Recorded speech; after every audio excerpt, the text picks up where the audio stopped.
Hi, I'm Jack Lansu, back with episode 2 of Poppin or Droppin, the series where I go into depth about new music that drops in the month, my opinions on them, and whether you should give them a shot or not. The first record I want to talk about is Larger Than Life by Brent Faiyaz.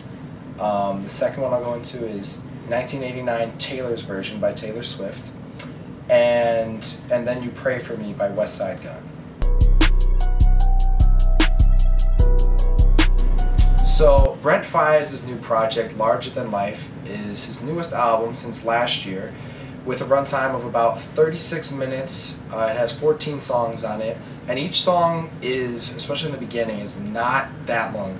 Each song has a runtime of around a minute and 20, a minute and 30, and it seems like he's kind of going for that TikTok gold with it, where he's hoping that one song will hit and he'll get multiple streams off of it because they aren't that long and they're very easy to digest. But it doesn't seem like he's putting out a fully fledged thought on any song, except for in the latter half of the album. There's a couple songs that are a little bit longer with features. That's another big thing, is the features tend to carry the songs more than he does, and they outshine him a little bit, which is very disappointing to see from such a talented artist. But overall, I think I'm dropping this album for this month. The next project I'm talking about is 1989 Taylor's Version by Taylor Swift. Now, I love this album when it first came out. It's still my favorite record of hers. You know, I'm happy that she's able to get the rights back to her music now and call it her own and have complete ownership of it. I mean, top to bottom, this album just has hits on hits. You've got Bad Blood, you've got Shake It Off, you've got, you know, Out of the Woods, Style, all these hits that everybody knows. Everyone that goes and has seen the Eras tour knows every word of this song. I'm a Swiftie myself, so I was extremely excited when she announced this last month, and it was well worth the wait. I loved that Kendrick Lamar re-recorded his verse for Bad Blood. That remix and those two are such an unlikely combo, but the song just works together and it's perfect.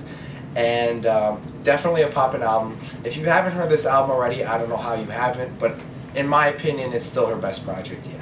Alright, the last project I'm talking about in this episode is And Then You Pray For Me by West Side Gun. Now, this is a very long project. It took a lot of time to digest the first time I listened to it. It's 21 songs, an hour and 15 minutes, and now it's not typical West Side Gun, where he's rapping over trap beats on this project, which was striking a lot of criticism in the music world. However, I think he kind of fits in that trap bag very well. I think his voice over those beats were kind of well selected. He picked the right producers for that and definitely helped him put his vision out.